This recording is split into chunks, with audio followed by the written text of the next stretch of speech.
So, you were source energy before you came into these physical bodies. You don't remember that, and there's a reason that you don't, but you were.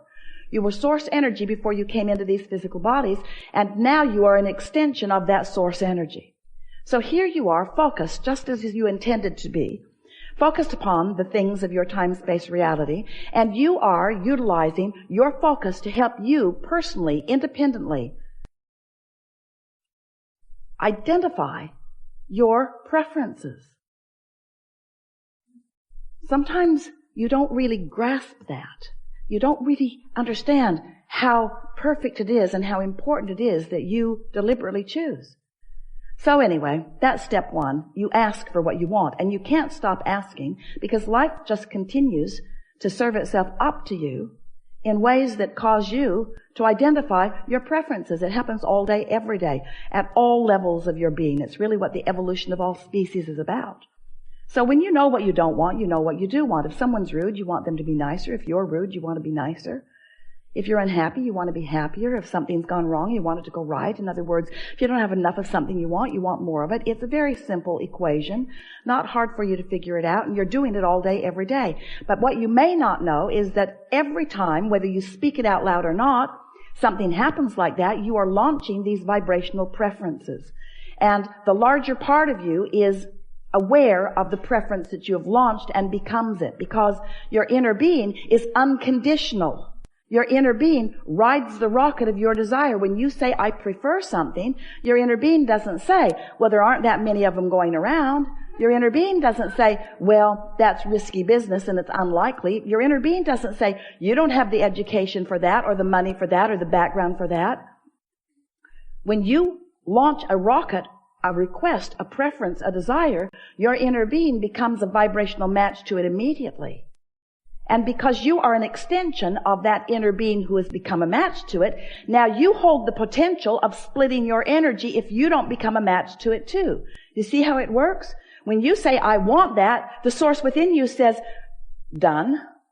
We're there. We've got it. We're a vibrational match to it. Because everything that manifests is first a vibrational frequency. And the source within you will give you this, can more easily match your desires because in the energy stream, it is immediate. In your manifestational world, you've got some bugs to work out of your vibrational frequency. Source doesn't have to work those bugs out because Source already believes in you. Source already knows your value. Source already knows your worthiness. Source remembers why you came and who you are. So when you launch a rocket about something that you would like more of, Source is right there in that frequency. And in fact, the only reason that any of you ever feel any slight or strong negative emotion is because Source finds the frequency, the fullness of the desire that you have launched, and when you don't, there's vibrational discord between you and Source. Does that make sense to you?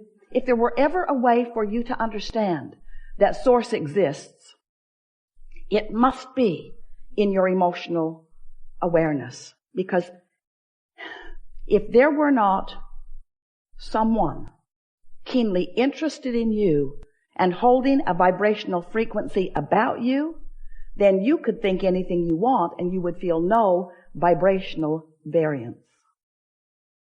That's something really to think about. When you feel negative emotion, it always means the same thing. You've got a different opinion about this than Source has about this. And that's something else we really want you to hear. Source does have an opinion about this and this and this and this. Now. Source adores you. When you're mad at yourself, you've got a split going on. There's a gap widening. Source adores the people of this planet. When you carve out a section of them and hate them, you've got a rift going on between you and Source. You will never be able to be in alignment with Source when you hold hate in your heart because of some condition that you can't control. As you get to know Source better through your awareness of what it feels like to be in alignment, you can learn in a matter of days how Source feels about everything that is active on your planet today. You can just give it the emotional test. When you think a thought and you feel love, you can know Source is in agreement with this thought.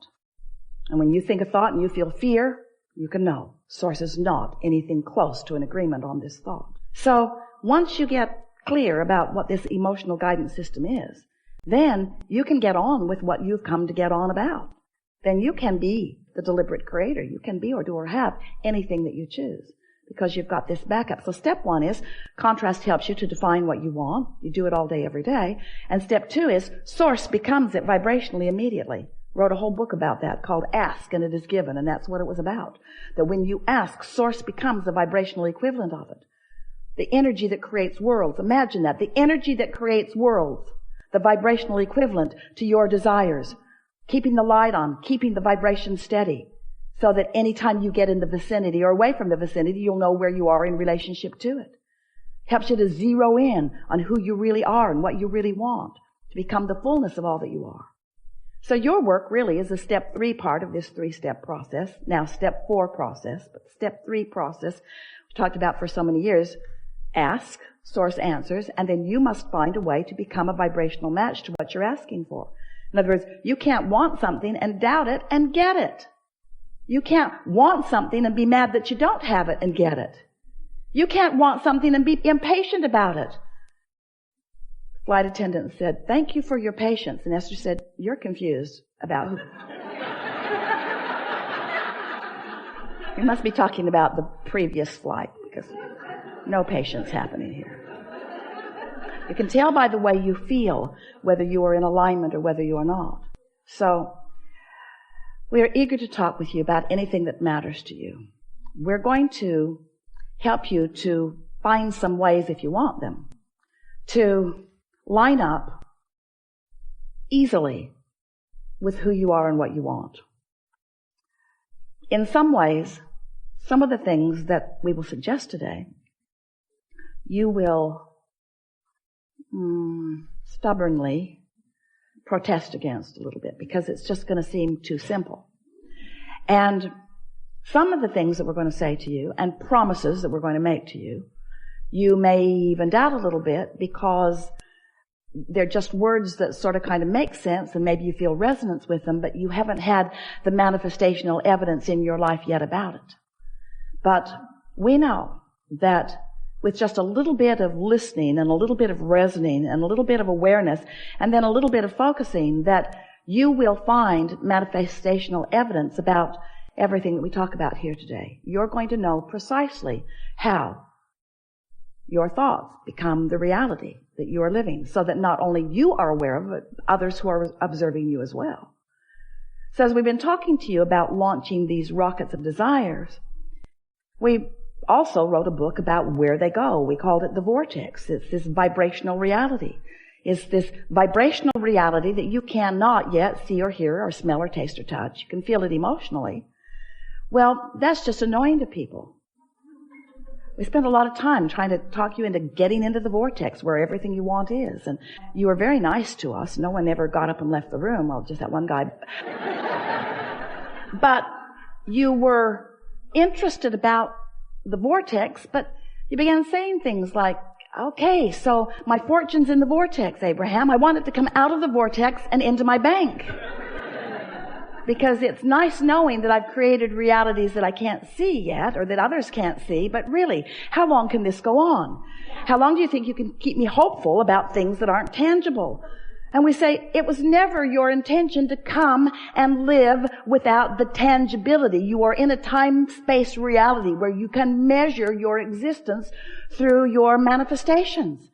We just want you to understand that if you've got a vibration going on that is keeping you from being a vibrational match to what you want, the manifestation that you want cannot come. And you wouldn't want it to. You wouldn't want it to.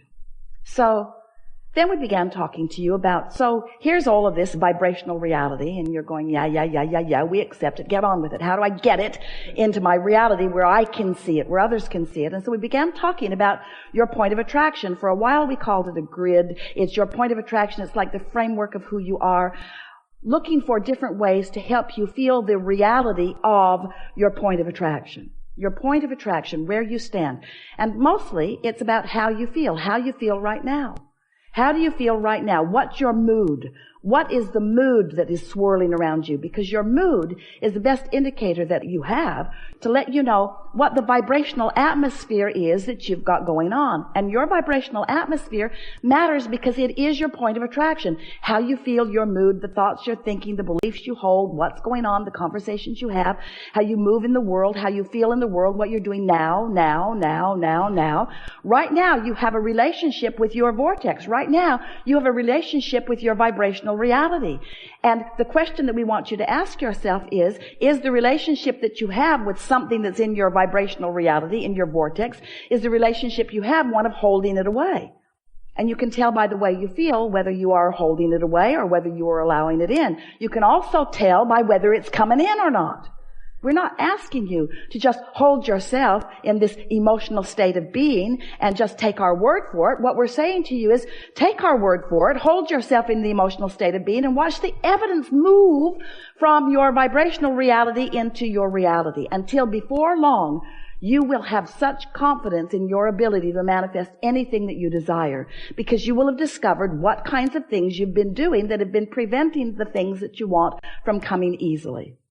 And we can tell you in a very succinct, nutshell kind of a sentence what it mostly is. Your observation of the conditions that exist now are the reason that you keep repeating a pattern that holds away the things you want. It really is that simple.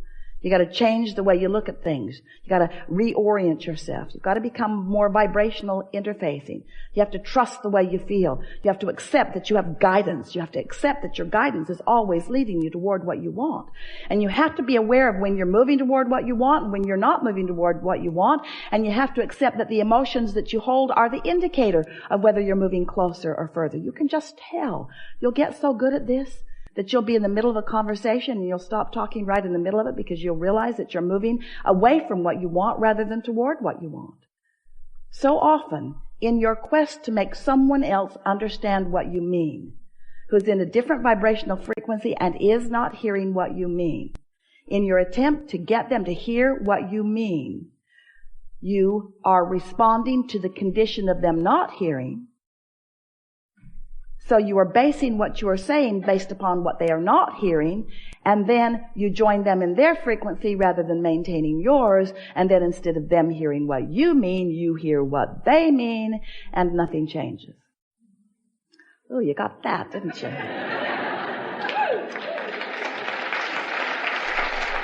So, let's just start talking about some stuff that's important to you, and let's make everything that we said just now more tangible for you. We want you to feel your thoughts becoming manifested. We want you to feel the movement of the vibration into awareness, into emotion, and then into see it, hear it, smell it, taste it, touch it, tangible, manifested stuff, just like you intended. You're not here just to accumulate stuff, but you are here as a masterful creator. You're here to mold the energy. And how your life is playing out is evidence of how you're doing. We have enjoyed this interaction immensely.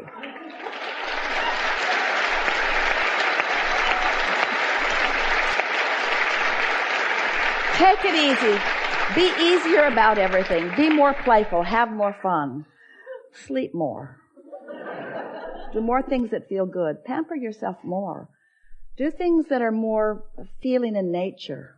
Get out there where the gardens smell good and look at the ocean that looks good. Do more things that just make it easy for you to feel good in the moment. Make a decision that just for a little while, you're going to take the struggle out of your experience because it isn't working out. And watch what a new decision about ease and alignment and general will bring for you. We speak this to you easily and wholeheartedly and with complete confidence in the wonderful things that are coming to you because we've seen your vortex. We know what you've created. And we can feel the shift in you. And so we know that obvious, measurable improvement is right on your doorstep. And we will revel with you in every realization that you have about it. There is great love here for you. And as always, we remain in your vortex.